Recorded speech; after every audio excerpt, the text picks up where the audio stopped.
Squiz Kids acknowledges the traditional owners of the lands on which we podcast, the Turrbal and Kombumerri people. Squiz Kids! It's your daily news fix. Fun, free, fresh. Hello and welcome to Squiz Kids Today, your fresh take on what's happening in the world around you. I'm Bryce Corbett. It's Monday, February 26. In Squiz Kids Today, Matildas one step closer to the Olympics. Moon mission accomplished. Panthers pipped at the post and a hospital for Kiwis. That's what's making news, kid style. The Lowdown.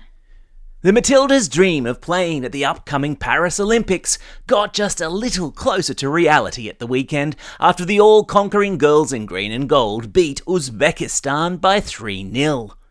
Super cool striker Mary Fowler was among the Tillies who slotted a goal into the back of the net, meaning they will now play Uzbekistan again in the second of two Olympic qualifiers in Melbourne this coming Wednesday night. Now, it's a big deal for the Matildas to qualify for Olympic competition. After their impressive performance at the World Cup in Australia last July and August, the Tildas are expected to have their best ever shot at winning an Olympic medal.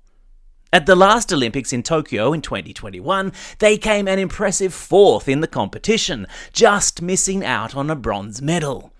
Thanks to their 3-0 defeat of Uzbekistan over the weekend just gone, the Matildas only need to draw in Wednesday night's game to qualify for Paris. Fingers and toes and eyes crossed.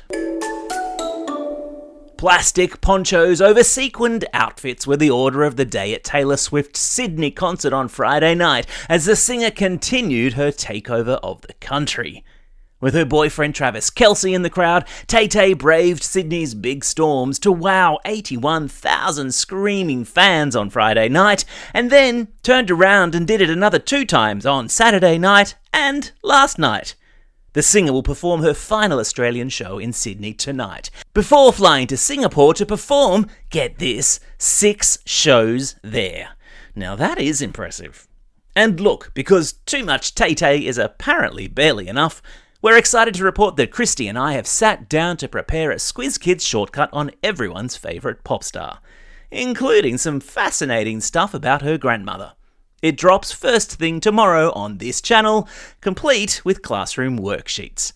It's a love story, baby. Just say yes.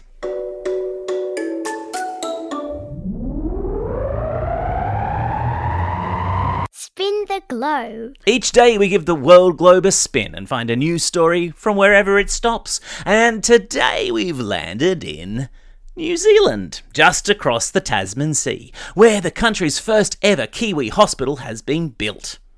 The kiwi, of course, is the national bird of New Zealand, and a cuter ball of feathers you will go a long way to find. I've stuck a link to photos of it in today's episode notes.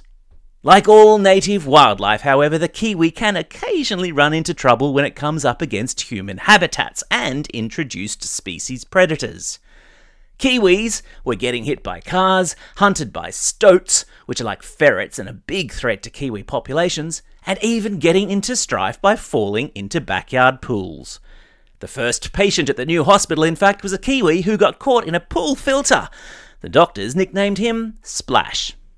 The new hospital in the Bay of Islands means Kiwis now have their very own facility to recover and rehabilitate before being released back into the wild. Kiwi-tastic.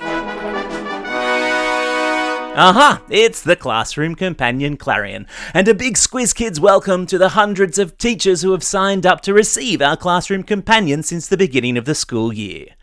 That sound you just heard indicates that Christy, Squiz Kids' very own fully qualified primary school teacher, has created today's totally free, curriculum-aligned worksheet tied to this news item, focusing on text sequencing today. Get amongst it, people, and if you haven't already, sign up to Squiz Kids Classroom via our website, squizkids.com.au.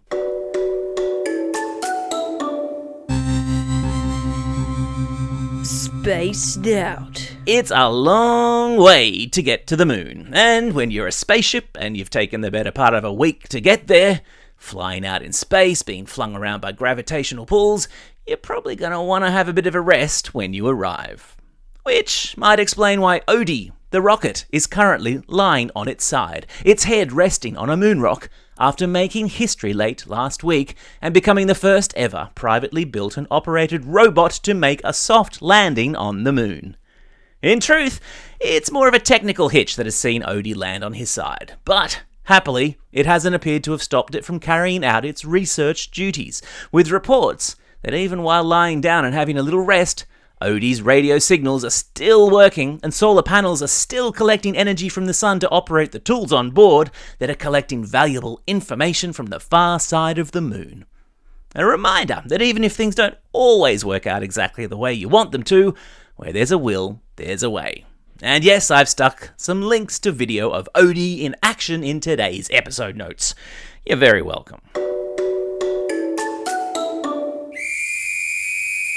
Sport time. A couple of big sporting moments over the weekend in the United Kingdom involving Aussies. Starting with the announcement by organisers of the London Marathon that starting this year they will offer equal prize money for able-bodied and wheelchair athletes. At previous marathons, able-bodied athletes got paid more in prize money than those who competed in a wheelchair, which is not really fair when you think about it, as completing a marathon in a wheelchair, which is 42 kilometres, would be at least as hard to do if you were running it. Aussie wheelchair athlete, the magnificent Madison de Rosario, who has a good chance to win the London Marathon in April, described the decision as a game changer. Meanwhile, having an altogether less successful time of it in the UK at the weekend were the all-conquering Penrith Panthers, who were pipped at the post, which means lost at the last minute, to English club Wigan by 16-12 in the World Club Challenge, which saw England's top rugby league team take on Australia's top rugby league team. Never mind, Panthers, you've got a whole NRL season ahead of you to redeem yourselves. Time for the quiz. This is the part of the podcast where you get to test how well you've been listening. Question number 1. A hospital for what sort of bird has been set up in New Zealand? Yeah, that's right, it's a kiwi. Question number 2. Which country did the Matildas beat in their Olympic qualifier over the weekend? Well done if you said Uzbekistan. Question number 3. What's the nickname of the spaceship that's just landed on its side on the moon? Yeah, it's called Odie, which is short for Odysseus.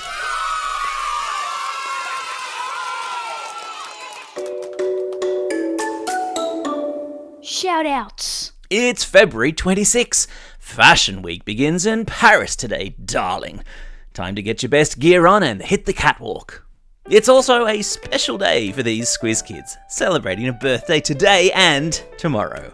Jude from Glenmore Park, Ellie from Springvale, Tanushi from Girraween, Olivia from Castle Hill, Ostine from Arncliffe, Elijah from Somerton Park, Kaylin from Foster, Eamon from Sydney, Sean Veer from Cobbitty, Giravanch from Forest Lake, Ariel from Cannon Hill, Dan from DY, Indy from Lura, and Lenny from Palm Beach.